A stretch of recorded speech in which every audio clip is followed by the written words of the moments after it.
الحمدللہ الحمدللہ وکفیٰ وسلام علی عبادہ الذین اصطفیٰ والصلاة والسلام علی من لا نبی بعدہ وعلی آلہ وصحبہ ومن نحى نحو اما بعد فاعوذ باللہ السمیع العلیم من الشیطان الرجیم بسم اللہ الرحمن الرحیم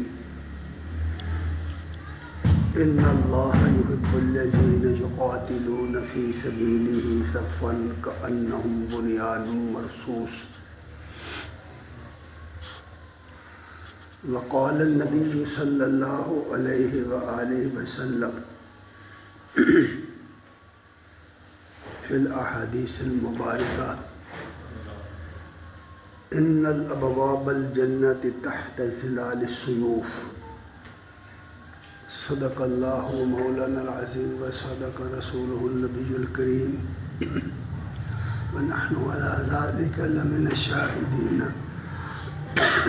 والشاکرین والحمد للہ رب العالمین۔ السلام علیکم ورحمۃ اللہ وبرکاتہ۔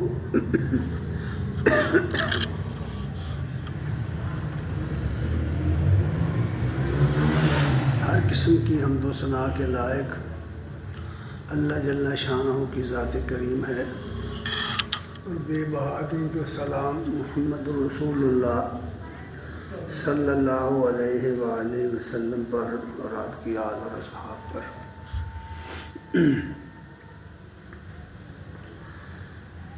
حضرات گرامی قدر،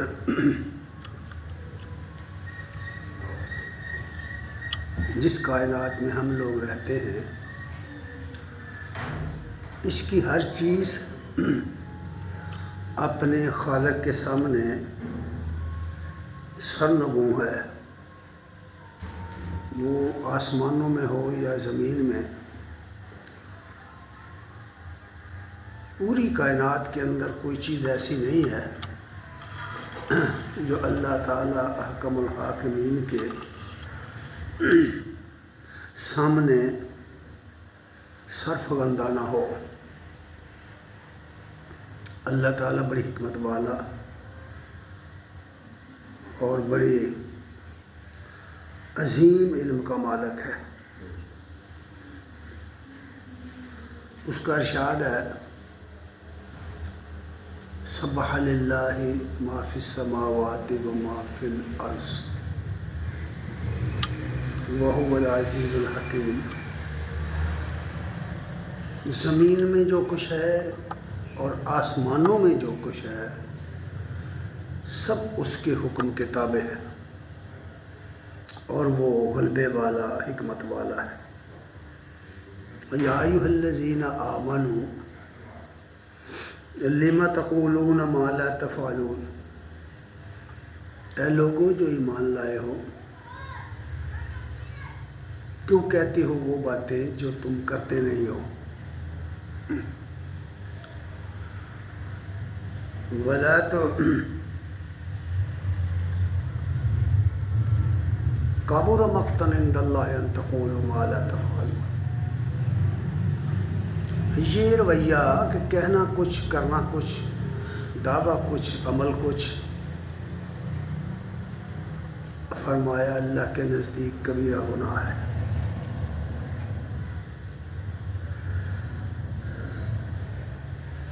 کہ تم کچھ کہو کچھ اور کرو کچھ۔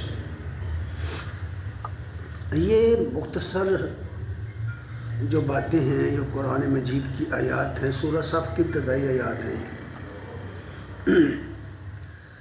ان کے اندر بین السطور میں بہت اہم حقیقت جو بیان کی گئی ہے، اور مسلمانوں کو بتایا گیا ہے کہ اسلام قبول کرنا محض کسی مذہب کو قبول کرنا نہیں ہے، اسلام قبول کرنے کا مطلب یہ ہے کہ اللہ اور اس کے رسول پر ایمان لانے والا شخص اللہ کی راہ میں جو بھی مشکلات آئیں، جو بھی آزمائش آئے، اس کو انگیز کرے، اسے برداشت کرے اور اس کے اندر سے کندن بن کر نکلے۔ کوئی بھی وہ شخص جس کا کردار کچھ ہو اور دعویٰ کچھ اور ہو، وہ اس طرح کا راہی نہیں بن سکتا۔ چونکہ ہم لوگ قرآن مجید کی طرف بہت کم رغبت رکھتے ہیں، نہ رکھنے کے برابر۔ یہی وجہ ہے کہ جب ہم اس طرح کے مقامات کا مطالعہ کرتے ہیں تو ان کے اندر جو حقائق سامنے آتے ہیں، جو ہماری زندگی کا حصہ نہیں ہوتے، اس وقت ہمیں پریشانی ہوتی ہے، بلکہ بعض اوقات قدم پھسلنے لگتے ہیں اور دل ڈولنے لگتا ہے۔ اگر آدمی سنجیدہ ہو تو اس پر گھبراہٹ طاری ہوتی ہے کہ اگر ایسا ہی ہے تو پھر کل محاسبے کے دن میرا فیل ہو جانا تو صاف نظر آ رہا ہے کہ میں نے نہ تو کچھ اللہ کی راہ میں کیا ہے، میں نے جو کچھ کیا ہے یا تو اپنی برادری کی راہ میں کیا ہے، یا وطن کی راہ میں کیا ہے، یا نمود و نمائش کی راہ میں کیا ہے، یا سرے سے کچھ کیا ہی نہیں۔ آدمی کو اپنی ہسٹری اچھی طرح معلوم ہوتی ہے، اسے اپنی تاریخ معلوم ہوتی ہے، اس کی زندگی کی پوری فلم اس کے سامنے ہوتی ہے، جانتا ہے، اپنے ظاہر اور باطن کو جانتا ہوتا ہے۔ اس لیے جب ہم یہ آیات پڑھتے ہیں تو ہمارے سامنے کچھ چیزیں آتی ہیں۔ ان میں پہلی بات یہ ہے کہ اللہ کی راہ کیا ہے، یہ شناخت ہونا بے حد ضروری ہے کہ ہمارے اعمال کی، ہماری جدوجہد کی منزل جو ہے وہ ہے کیا۔ اللہ کی راہ کو ہم جان گئے ہیں اور پھر اس کے لیے ہم کچھ کر رہے ہیں یا نہیں کر رہے، یہ چیز بے حد ضروری ہے۔ اس کے بغیر کوئی بھی آدمی یہ کام نہیں کر سکتا۔ اس لیے سب سے پہلی بات یہ کہی گئی ہے کہ جس طرح وہ آپ کے گرد و پیش کی دنیا ہے، جو آپ کے گرد و پیش کی مخلوقات ہیں، جس دنیا میں آپ لوگ رہ رہے ہیں، اپنے ارد گرد ذرا نظر دوڑا کر دیکھیں، یہاں کوئی چیز اس مالک کائنات کی حکم کی خلاف ورزی کرتی نظر نہیں آئے گی۔ جو ذمہ داری، جو ڈیوٹی اس نے کسی کو دے دی ہے، وہ بالکل اس کے مطابق چل رہا ہے۔ اس اللہ کے حکم کے ماتحت چلنے والی کائنات کے اندر ایک انسان ایسا ہے جو اس راستے میں الٹے ہاتھ چل رہا ہے اور نہیں سوچ رہا کہ میں جس دنیا کا واسی ہوں، اس میں پوری کی پوری دنیا کے برخلاف جا رہا ہوں میں۔ اس لیے یہ بات کہی گئی ہے کہ اچھی طرح سمجھ لو کہ اللہ کی راہ کیا ہے۔ اللہ کی راہ یہ ہے کہ جو کام تم نے دین اسلام کے غلبے کے لیے، دین اسلام کی اشاعت کے لیے، اس کی ترویج کے لیے، اس کو لوگوں تک پہنچانے کے لیے کیا، اس راستے میں تمہیں جو بھی مشکلات آئی، خواہ تمہیں جنگ لڑنی پڑ گئی، بدر و حنین اس راستے میں آ گئے، احد کا میدان آ گیا، اس میں جنگیں آ گئیں، اس میں جیلیں آ گئیں، اس میں بہت کچھ آ سکتا ہے۔ اگر یہ کر رہے ہو تو پھر تم سرخرو ہو جاؤ گے، اور ہر خطرے کو جھیلنے کے لیے، ہر خطرے کو انگیز کرنے کے لیے آدمی اپنے آپ کو تیار کر لیتا ہے۔ یہ پہلی بات ہے جو ان آیات میں کہی گئی ہے۔ دوسری بات یہ کہی گئی ہے کہ ان اللہ یحب الذین یقاتلون فی سبیلہ صفا کأنہم بنیان مرصوص۔ یہ کن لوگوں کے لیے، ایمان والے لوگوں کے متعلق ہے۔ بھائی دعویٰ ہم بھی ایمان کا رکھتے ہیں، لیکن ہماری زندگیوں میں اس میں سے بہت ساری باتیں نہیں ہیں جو ہمیں اپنے اندر پیدا کر رہی ہیں۔ اس میں پہلی بات یہ کہی گئی ہے کہ اللہ کے پسندیدہ لوگ، اللہ تعالیٰ کی پسندیدہ فوج، اللہ تعالیٰ کی پسندیدہ پارٹی جماعت وہ لوگ ہیں جن کے اندر 3 صفتیں پائی جاتی ہیں۔ 3 صفتوں کی بات کی گئی ہے۔ پہلی بات یہ کہ وہ جو کچھ کر رہے ہیں وہ اللہ کے لیے کر رہے ہیں، فی سبیل ہی، وہ اللہ کے لیے کر رہے ہیں۔ یہ پہلی بات ہے۔ اپنی زندگی کے بارے میں کوئی ٹائم ٹیبل ہمارا ہونا چاہیے، ہمیں پتہ تو ہونا چاہیے کہ میں نے آج کیا کرنا ہے، کیا کیا ہے۔ قرآن مجید نے جو صحاب تیار کیے تھے، جو لوگ تیار کیے تھے، ان کی زندگیوں کو دیکھنا ہے۔ وہ بھی مان لا کر کے کیا ہماری طرح تھے؟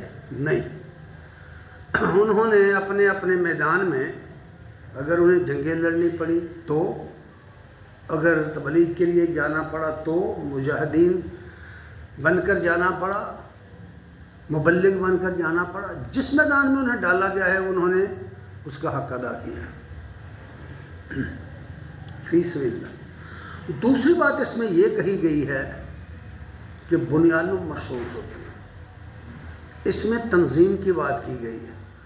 یہ بات ناممکن ہے کہ کچھ لوگ ایک ہی عقیدہ رکھتے ہوں، ایک ہی اللہ پر ایمان رکھتے ہوں، ایک ہی رسول پر ایمان رکھتے ہوں، ان کی کتاب بھی ایک ہی ہو، وہ اس بات کو بھی سمجھتے ہوں اور پھر ان کے اندر انتشار ہو، یا ان کے اندر ایمان نہیں، یہ ایمان ہے، اگر ایمان ہے تو پھر انتشار نہیں۔ یعنی دوسرے لفظوں میں منظم رہنا، تنظیم کا بننا۔ نبی صلی اللہ علیہ وسلم نے جن لوگوں کو دین سکھایا تھا ان میں یہ بات بنیادی رکھ دی گئی تھی کہ وہ اکیلے اکیلے نہیں رہے۔ آپ ان کی ہسٹری پڑھیں نا، جب مسلمان ہو گئے پہلے ہی سال، دوسرے سال،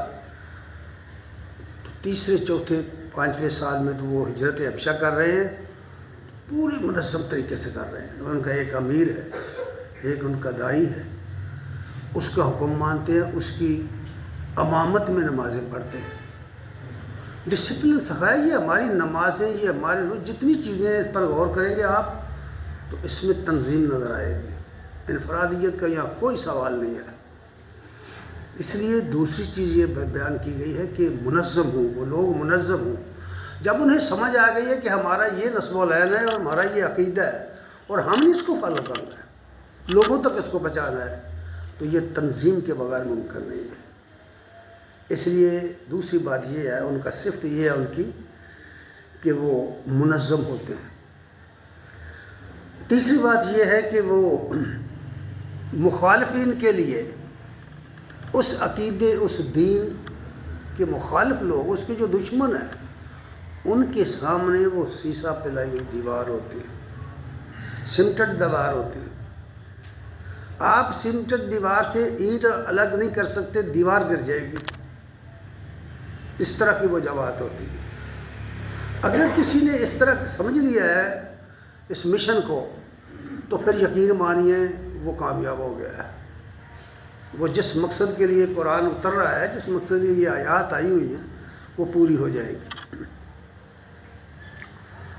اور اس کے لیے بنیان مرصوص کے بننے کے لیے، سمٹڈ دیوار بننے کے لیے جو عقیدہ ہے اور مقصد ہے وہ طے شدہ ہے، جس کو ایمانیات کے عنوان سے بیان کر دیا گیا ہے۔ توحید اور رسالت پر ایمان بنیادی نقطہ ہے جس میں شرک کا کوئی شعبہ، کوئی ذرہ نہیں ہوگا، اس کو عقیدہ کہتے ہیں۔ اور اس کو نسب العین قرار دے دیا گیا ہے۔ نبی صلی اللہ علیہ وسلم نے جب لوگوں کو دعوت دی تھی تو یہ نہیں کہا کہ میں تمہارا یہ کر دوں گا، وہ کر دوں گا، کہا تھا کہ صرف ایک بات، اگر تم ایک کلمہ کہو، ایک کلمہ، ان تفعلوا کلمۃ واحدہ، اگر تم ایک کلمہ کہو تو فرمایا تم دنیا کی قوم میں تمہارا باج گزارے گی، باج گزار بن جائیں گے، عرب کے تم بادشاہ ہو جاؤ گے اور جنت کے شہزادے بن جاؤ۔ ایک بات ایک روایت میں ہے، طبقات ابن سعد لکھتے ہیں کہ ابو جہل نے کہا کہ ایسی کون سی بات ہے جس سے ہم کامیاب ہو جائیں گے، ہم تو ایسی 20 باتیں ماننے کے لیے تیار۔ تو فرمایا وہ ایک بات یہ ہے، قولوا لا الہ الا اللہ، کہو کہ اللہ کے سوا کوئی نہیں۔ انہیں سمجھ آ گئی، فوراً سمجھ آ گئی۔ ہمیں نہیں آ رہی، ہمیں سال ہر سال کی تقریروں سے نہیں آ رہی، کتابیں لکھ دی نہیں آ رہی، انہیں فوراً سمجھ آ گئی لا الہ الا اللہ، اللہ کے سوا کوئی نہیں ہے۔ یہ جو تم نے بڑے بڑے سے بنا رکھے ہیں نا کہ یہ حبل و زندہ باد کے جو نعرے لگاتے ہو کہ یہی تمہیں رزق دیتا ہے، یہی تمہاری فریادیں سنتا ہے، اللہ کے سوا کوئی مشکل کشا نہیں۔ پہلی بات، ایک بات، صرف ایک بات مانو، یہی بات کہی گئی ہے کہ عقیدہ اور نصب العین، اس کو سمجھو اور سمجھ کر اس کے لیے کچھ کرو، یہ طریقہ جو بتایا گیا ہے۔ اور پھر یہی کلمہ ہمیں بتا رہا ہے کہ ہمارے اندر وحدت ہونی چاہیے، وحدت۔ دنیا میں کوئی گروہ چاہے اس کا عقیدہ کتنا اچھا ہو، اگر وہ اس کے لیے اسٹرگل نہ کرے، اس کے لیے محنت نہ کرے، اسے پھیلائے نہیں، اسے لوگوں تک نہ پہنچائے، اس کی ترویج نہ کرے، اس پر عمل نہ کرے، تو اس کی کوئی حقیقت نہیں، وہ بیکار ہے۔ نظریات دماغوں میں رکھ لینا، کچھ کرنا نہیں اس کے مطابق، تو کچھ فائدہ نہیں ہے۔ اس لیے سب سے پہلی بات اس کا تقاضا یہ بیان کیا کہ وحدت، اس گروہ کے اندر، ان لوگوں کے اندر جن نے ان کو سمجھا ہے، ان کے اندر وحدت پیدا ہو، وہ ایک پلیٹ فارم پر آئیں۔ اور پھر یہ بھی کہ ان کا آپس میں خلوص ہو، اعتماد ہو، اور ایک دوسرے کے خلوص پر اعتماد ہو، ایک دوسرے کو شک، جہاں شک ہو وہاں کچھ باقی نہیں رہتا۔ شک ایمان کی ضد چیز ہے، ضد، جہاں شک آئے گا ایمان کی ایسی تیسی کر دے گا۔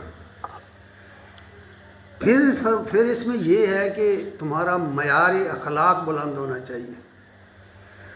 اس معیار اخلاق کے نمونے صحابہ کی زندگی میں ہیں۔ نبی کریم صلی اللہ علیہ وسلم نے غزوہ احد میں جب دونوں صفے لوگ سفراء ہو گئے، آمنے سامنے آ گئے، اور مبارزہ طلبی کے بعد 10 آدمی کفار کے قتل ہو گئے میدان احد کے اندر، حمزہ رضی اللہ تعالیٰ عنہ، علی رضی اللہ تعالیٰ عنہ اور دیگر صحابہ کے ہاتھوں۔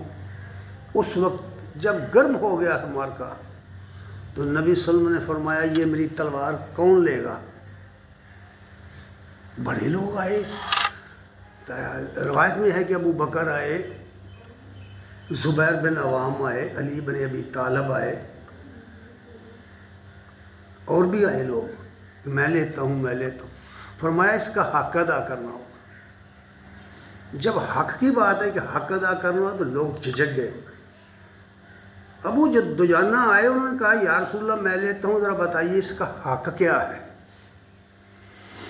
فرمایا اس کا حق یہ ہے کہ اس کو اتنا استعمال کرو کہ یہ ٹیڑھی ہو جائے۔ آپ جانتے ہیں کہ تلوار اتنی مضبوط ہوتی ہے، اسپاٹ لوہے کی بنی ہوتی، وہ ٹیڑھی نہیں ہوتی۔ فرمایا ٹیڑھی ہو جائے، پہلی بات۔ اور دوسرا یہ کہ یہ کمزوروں پر استعمال نہ ہو، عورتوں پر نہ استعمال ہو، بوڑھوں پر نہ ہو، بچوں پر نہ ہو، یہ اس کا حق ہے۔ اور یہ بات اس لیے ضروری ہے کہ جنگوں کے اندر جب لڑائی شروع ہو جاتی ہے تو جذبات انتہائی گرم ہو جاتے ہیں، جذبات عقل کو کھا جاتے ہیں۔ جوش جذبات میں کچھ نظر نہیں آتا کہ بوڑھا ہے یا عورت ہے یا کون ہے۔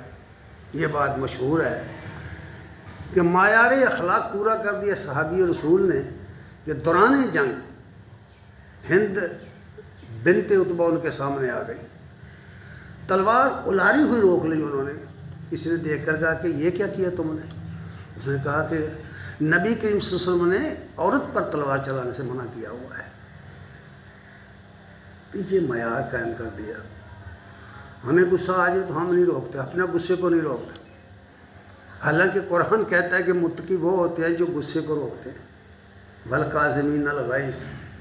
پھر آگے بڑھ کر کہا کہ یہ بھی نہیں، غصہ پینا بھی بہادری نہیں، والعافین عن الناس، معاف کر دیا کرو لوگوں کو، واللہ یحب المحسنین، اللہ احسان کرنے والوں کو پسند کرتا ہے، احسان کرنے والوں کو۔ احسان ہے کیا؟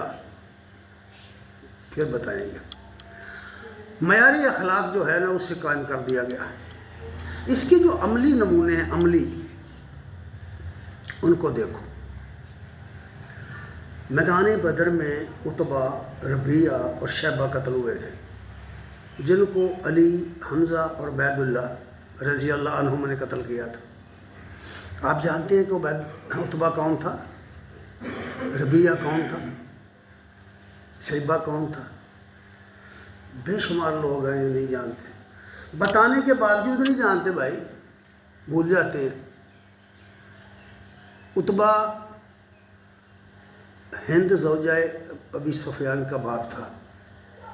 اس جنگ میں عتبہ، اس کا باپ ربیعہ اور اس کا بھائی شیبہ، تینوں ایک ہی خاندان کے آدمی آئے تھے۔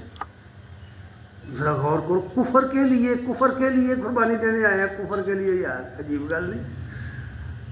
سوچو، کفر کے لیے اتنا پیارا ہے کفر، نظام باطل اتنا پیارا ہے، اس کو بچانے کے لیے ایک ہی گھر کے 3 فرد آئے ہیں، اور مقابلے میں جب آئے ہیں انصار، انہوں نے کہا تم ہمارے جوڑ کے نہیں ہو، ہمارے جوڑ کے لوگوں کو بھیجو۔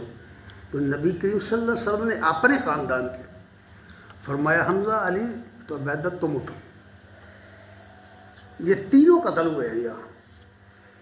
یہ عتبہ جو تھا، اس کا بیٹا ابو حذیفہ تھا، باپ کفر کی حفاظت کے لیے میدان میں آیا ہے اور بیٹا اسلام کی حفاظت کے لیے اسی میدان میں موجود ہے، ابو حذیفہ۔ مورخین لکھتے ہیں کہ ان کا نام قیس بن عتبہ تھا، اور بعض نے کہا حشیم بن عتبہ تھا۔ اندازہ کر سکتے ہیں آپ، ایک ہی خاندان کے فرد ہیں، ابو حذیفہ۔ عتبہ جب قتل ہو گیا، ربیعہ قتل ہو گیا، اس کا دادا بھی قتل ہو گیا، اس کا چچا بھی قتل ہو گیا، مشرکین اپنی لاشیں چھوڑ کر بھاگ گئے۔ جب نبی کریم صلی اللہ علیہ وسلم انہیں دفنانے کے لیے آئے اور عتبہ کی لاش پھول چکی تھی، اور جب اسے گھسیٹ کر مسلمان لا رہے تھے اور اس کنویں میں ڈال رہے تھے، ابو حذیفہ دیکھ رہے تھے۔ نبی صلی اللہ علیہ وسلم نے فرمایا اس کے جذبات کا ذرا خیال رکھو، باپ کی لاش ہے سامنے اور رنگ بدل رہا ہے۔ آپ اندازہ کر سکتے ہیں، خدا کی قسم یہ وہ واقعات ہیں جو آدمی کو یہ سوچنے پر مجبور کر دیتے ہیں کہ کیا میرا ایمان ایسا ہے، میں ایسا ایمان، اگر میں تمنا رکھتا ہوں کہ میں جنت میں جاؤں تو مجھے یہ کردار تو پیش کرنا پڑے گا نا۔ آج بھی وہی بدر و حنین کے میدان موجود ہے بھائی، آج بھی وہی مقابلے موجود ہیں، وہی چیزیں موجود ہیں۔ قرآن قیامت تک رہے گا، نبی صلی اللہ علیہ وسلم کی سیرت قیامت تک رہے گی، یہ جمعہ جماعتیں بھی چلتی رہیں، یہ محض رواج کی باتیں تو ہے نہیں بھائی، سمجھو نا۔ پورا خاندان ایک طرف ہے اور ان کا لگتے جگر ان کے مقابلے میں اسلام کے لیے دفاع کے لیے آ گیا ہے، ابو حذیفہ۔ ہاں جی، کوئی ایک مثال نہیں ہے۔ ایک اور صحابی کا نام آپ سنتے ہیں، تاریخ میں پڑھتے ہیں، لوگ بیان کرتے ہیں، انہیں غسیل الملائکہ کہتے ہیں، وہ جنہیں فرشتوں نے غسل دیا۔ نبی صلی اللہ علیہ وسلم نے فرمایا یہ غسیل الملائکہ ہیں، جنہیں فرشتوں نے غسل دیا تھا، ان کا نام ہی غسیل الملائکہ پڑ گیا۔ ان کا نام حنظلہ تھا۔ یہ حنظلہ بیٹے تھے ابو عامر راہب کہ نبی صلی اللہ علیہ وسلم نے اس کے باپ کا نام فاسق رکھا ہوا تھا، بہت بے ایمان قسم کا آدمی تھا۔ نبی صلی اللہ علیہ وسلم جب ہجرت کر کے مدینہ آئے تو اس کو بہت تکلیف ہو گئی تھی، ہمیشہ سازشیں کرتا رہا، اور مدینے کے اندر اس نے ایک گروپ بنا رکھا تھا، مسلمانوں کا ایک دشمن گروپ بنا رکھا، اور بھی لوگ تھے، اس کے 50 ساتھی تھے، اور پھر ساتھ ہی یہ کہ پورے علاقے میں دورہ کر کے لوگوں کو تیار کرتا تھا اسلام کے خلاف۔ اور غزوہ احد میں بھی یہ اپنے 50 ساتھی لے کر مدینے سے نکلا، اور پھر مکے سے جا کر اس نے کچھ لوگ ساتھ لیے، اس طرح 70 آدمیوں کے ساتھ یہ میدان احد میں آیا۔ میدان احد میں آیا تو سامنے کون تھا؟ اس کا بیٹا حنظلہ۔ فرمائیے،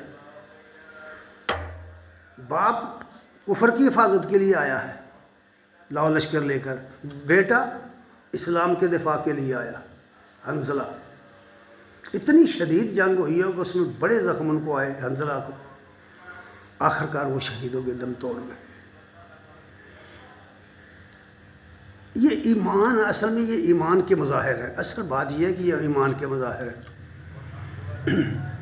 قرآن مجید کو جو شخص پڑھے گا، آنکھیں کھول کے پڑھے گا، سمجھ کے پڑھے گا، اور اس کی جو اصل روح ہے قرآن کی، اس کی جو اصل اسپرٹ ہے جس کے لیے بندوں کو تیار کرتا ہے قرآن، اگر اس کو سمجھ کر پڑھے گا تو اس کے مظاہرے آج بھی سامنے آئیں گے۔ یاد رکھیے گا، ممکن نہیں ہے کہ ایمان جس دل میں ہو وہ کبھی بھلائی اور خیر کے کام سے پیچھے ہٹ جائے، ہو نہیں سکتا۔ یہ اس طرح کے اور مظاہرے بھی ہیں۔ قرآن مجید کو پڑھو نا، قرآن پوری تاریخ ہے ایک، قرآن سیرت کی کتاب ہے۔ قرآن مجید میں نبی صلی اللہ علیہ وسلم کے اور صحابہ کے کردار محفوظ کیے گئے ہیں، ان کی جھلکیاں محفوظ کر دی گئی ہیں، آپ کے سامنے وہ بالکل فنی تصویروں کی طرح آ جائیں گی اگر آپ غور سے پڑھیں گے، سمجھ کے پڑھیں گے۔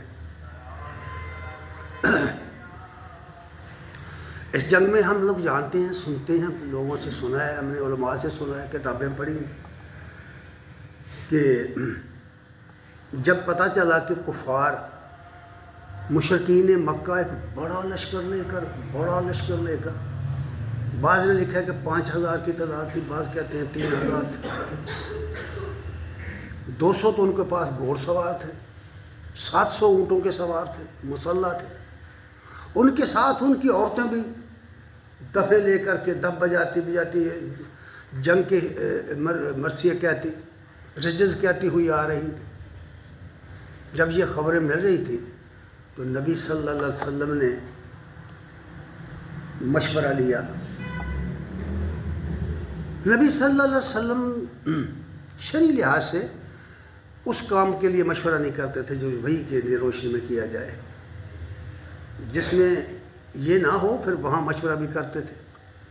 اور بہت سارے لوگ غزوہ بدر میں رہ گئے تھے شرکت سے، ان میں سے کچھ نوجوان تھے، عبداللہ بن عمر، زید بن ثابت، عمر بن عبداللہ بن عمر بن عاص، اور اس طرح کے اور دیگر نوجوان بہت سے جو تھے جن کی عمریں کم تھیں، تو نبی صلی اللہ علیہ وسلم نے ان کو جنگ میں جانے کی اجازت نہیں دی تھی۔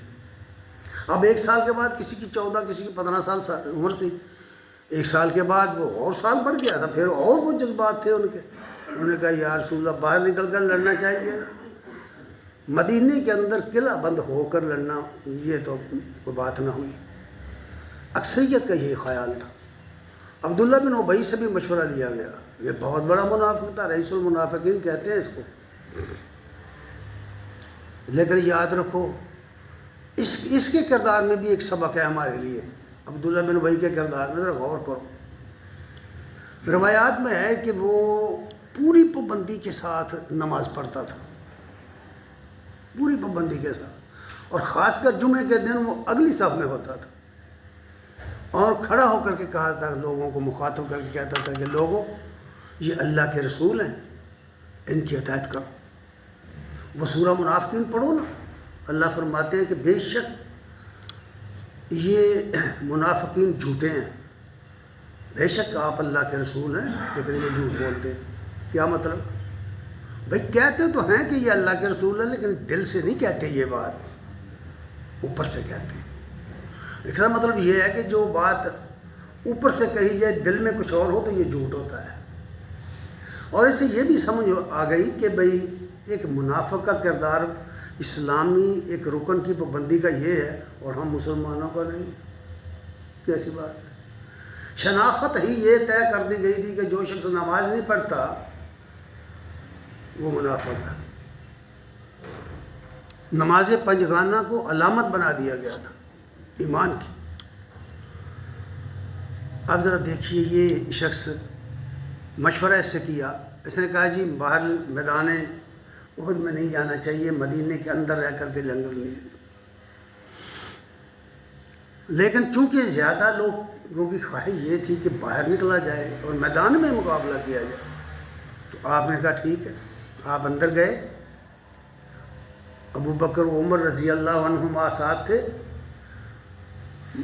راوی کہتے ہیں کہ انہوں نے اپنے ہاتھوں سے نبی صلی اللہ علیہ وسلم کو زریں پہنائی، ڈبل زریں پہنی، سر پر خود پہنی، ہتھیاروں لگائے اور پھر مسلح ہو کر باہر نکلے۔ جب نکلے تو باہر ایک صحابی نے لوگوں کو، نوجوانوں کو ذرا کچھ سخت سست کہا کہ یہ تم نے کیا کیا؟ نبی صلی اللہ علیہ وسلم کی ذات کے بارے میں ان کے سامنے تم نے اتنی بے باکی سے گفتگو کی ہے۔ نبی کی مجلس میں ایسا نہیں کرتے۔ انہیں کچھ شرمندگی ہوئی۔ جب آپ باہر آئے تو انہوں نے کیا یا رسول اللہ معذرت، ہم معافی مانگتے ہیں، غلطی ہو گئی ہم سے، جس طرح آپ چاہتے ہیں اس طرح کریں۔ فرمایا نبی جب ہتھیار باندھ لے تو اتارا نہیں کرتا، میدان میں اب مقابلہ ہوگا۔ راستے سے عبداللہ بن ابی اپنے ساتھیوں کو لے کر پھر گیا۔ قرآن پڑھو، قرآن میں یہ پوری تفصیل بیان ہو گئی۔ اور 300 آدمی جب نکل گئے، 700 رہ گئے۔ اب 700 اور 3000 کا کیا مقابلہ ہے بتاؤ؟ مقابلہ ہے بھائی، قرآن پڑھو گے تو سامنے آ جائے گا۔ غزوہ بدر کے بعد جو تبصرہ نازل کیا اللہ نے اس کو جنگ پر، اس میں پڑھو۔ اللہ نے فرمایا ایک مومن کا معیار یہ ہے کہ وہ 10 کا مقابلہ کرے، 10 کافروں کا مقابلہ کرے۔ ذرا فرمائیے گا کیا ہم بھی 10 کا مقابلہ کرتے ہیں کہیں کسی میدان میں؟ ایک ایمان والے کا جو اصل معیار ہے نا، وہ یہ طے کر دیا گیا ہے کہ اس نے 10 مخالفین اسلام کا مقابلہ کرنا ہے۔ اگر یہ معیار پورا کیا جائے تو یہ 700 7000 بنتے ہیں، یہ 3000 کے لیے کافی تھے۔ اور جب غلطی سرزد ہوئی تو فرمایا پھر بھی معیار یہ ہے کہ ایک کا مقابلہ، ایک مومن کا مقابلہ 2 کافروں کے ساتھ، اس کا معیار ابھی بھی یہ ہے کہ وہ 2 کے مقابلے میں آئے گا۔ یہ سبق دیا گیا ہے مومن کو، یہ سبق سکھایا، اس کی اصلیت بیان کی گئی ہے، اس کا معیار قائم کیا گیا ہے۔ اگر مومن ہے تو اس کے ڈرنے کا کیا سوال، بھاگنے کا کیا سوال؟ اسی لیے میدان سے بھاگنے کو کبیرہ گناہ قرار دیا گیا ہے۔ ذرا غور کیجیے، یہ 300 آدمی لے کر پھر گیا۔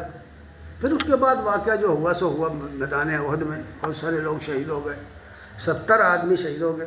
بعض روایات میں 74 آدمی شہید ہوئے، 70 تو انصار ہی شہید ہو گئے تھے، جن میں 4 مہاجرین شہید ہوئے تھے۔ غزوہ مریسی سے واپس آ رہے تھے جب، تو اس شخص نے کہا، یہ پھر ساتھ تھا، ایک مجلس اس نے اپنی مجلس میں کہا کہ ہم مدینہ جا کر کے واپس شہر میں جب جائیں گے تو عزت والے ذلیلوں کو وہاں سے نکال دیں گے، عزت والے ذلیلوں کو وہاں سے نکال دیں گے۔ اس مجلس میں ایک نوجوان تھے جن کی عمر تقریباً 18-20 سال ہو گئی، زید بن ارقم رضی اللہ تعالیٰ۔ اس نے اپنے چچا کو بتایا کہ یہ عبداللہ یہ باتیں کہہ رہا تھا۔ اس نے آ کے نبی صلی اللہ علیہ وسلم کو بتایا کہ یہ اس طرح کی بکواس کر رہا تھا۔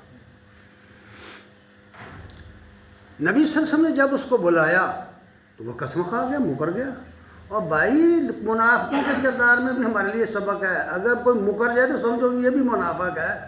مکر جانا، بات سے مکر جانا، دعوے کر کے مکر جانا منافقت ہے. یہ کردار ہیں دنیا میں، دو کردار ہیں.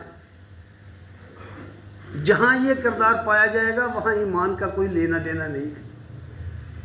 یہ ہم اس پوری دنیا میں یہ دونوں چیزیں ساتھ ساتھ چل رہی ہیں. اس نے کہا یا رسول اللہ نہیں ہرگز نہیں، یہ آپ بچہ ہے، اس کی بچے کی بات پر آپ ایمان کر رہے ہیں، یقین کر رہے ہیں. زید بن ارقم کہتے ہیں کہ اس واقعہ کے بعد جب نبی صلی اللہ علیہ وسلم نے اس کی بات مان لی، معاف کر دیا، تو وہ سائڈ پہ چلے گئے. وہ کہتے ہیں مجھے بے حد رونا آیا اور شرمندگی ہوئی کہ میری کیا ویلیو نبی صلی اللہ علیہ وسلم کی آنکھوں میں، نظروں میں رہ گئی. وہ آپ شاید یہ سمجھیں گے کہ یہ بچہ، یہ نوجوان جھوٹ بول رہا ہے ایک بڑے آدمی کے مقابلے میں، بزرگ کے مقابلے میں. لیکن اللہ بڑا بے نیاز ہے. اللہ نے سورہ منافقون نازل فرمائی اور اس میں یہ آیت نازل فرمائی اور اس کا قول نازل فرمایا. فرمایا یقولون لئن رجعنا الى المدینہ فنخرجن الاعز منها الاذل. کہتے ہیں کہ جب ہم مدینہ واپس جائیں گے تو عزت والے ذلیلوں کو وہاں سے نکال دیں گے. اللہ نے وہ قول اس کا نقل کر دیا. تو نبی صلی اللہ علیہ وسلم نے یہ صورت جب سنائی صحابہ، ذرا ہوش سے سنو، ہوش سے. ایمان کیا ہوتا ہے. تو اس کا بیٹا ابئی، عبداللہ بن ابئی کا بیٹا، اس کا نام بھی عبداللہ تھا، عبداللہ بن ابئی بن عبداللہ بن سلول.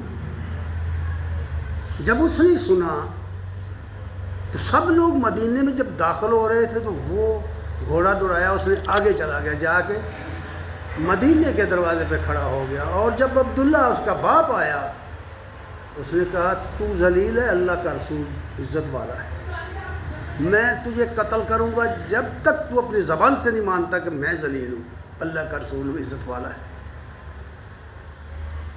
اس نے ایک آدمی کو دوڑایا بھی، رسول اللہ صلی اللہ علیہ وسلم کو بتاؤ، مجھے مار دینے لگا یہ میرا بیٹا.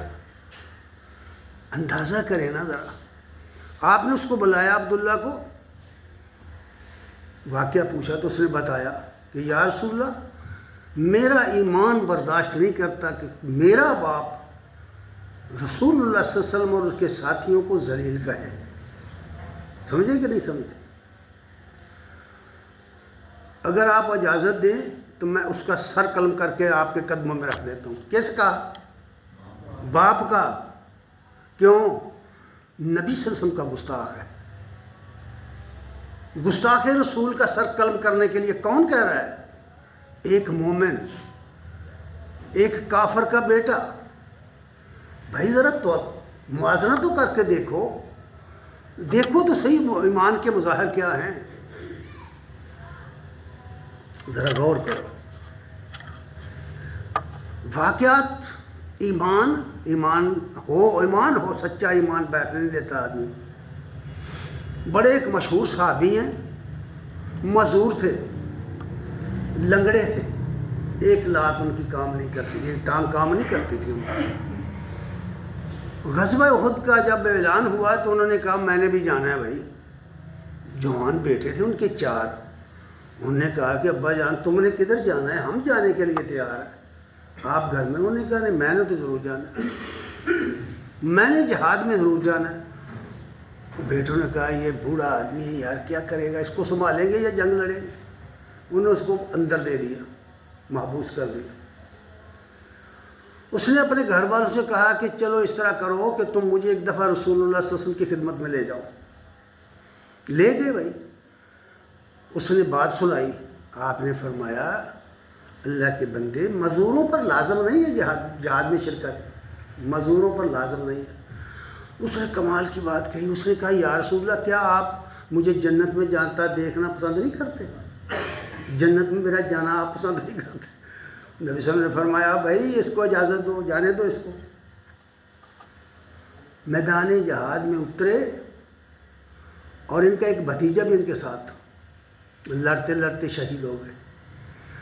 ابھی شہید نہیں ہوئے تھے تو نبی صلی اللہ علیہ وسلم کا گزر ہوا دوران جنگ ان کے پاس سے، تو آپ نے فرمایا، عمر بن جموع کے متعلق فرمایا، قال رسول اللہ صلی اللہ علیہ وسلم قتل یوم احد ہوا و ابن اخی، یہ دونوں چچا اور بھتیجا غزوہ احد میں شہید ہو گئے تھے۔ فمر رسول اللہ صلی اللہ علیہ وسلم، جب قریب سے گزرے تو آپ نے دیکھ کے فرمایا، فقال فإنی اراک تمشی بذالک ھذہ صحیحۃ فی الجنہ، عمر میں تجھے دیکھ رہا ہوں کہ تو جنت میں چل رہا ہے اور تیری ٹانگ صحیح ہو گئی ہے، ابھی شہید نہیں ہوئے، اور وہ شہید ہو گئے۔ حضرات گرامی قدر، نبی صلی اللہ علیہ وسلم نے فرمایا اس کو اور اس کے ایک دوست ہیں صحابی تھے، ان کو اور بھتیجے کو ایک ہی قبر میں دفن کر دو، اس لیے کہ دنیا میں یہ آپس میں بڑی دوستی تھی۔ یعنی حضرات گرامی قدر، یہ ایمان کے چند مظاہر ہیں جو میں نے بیان کیے۔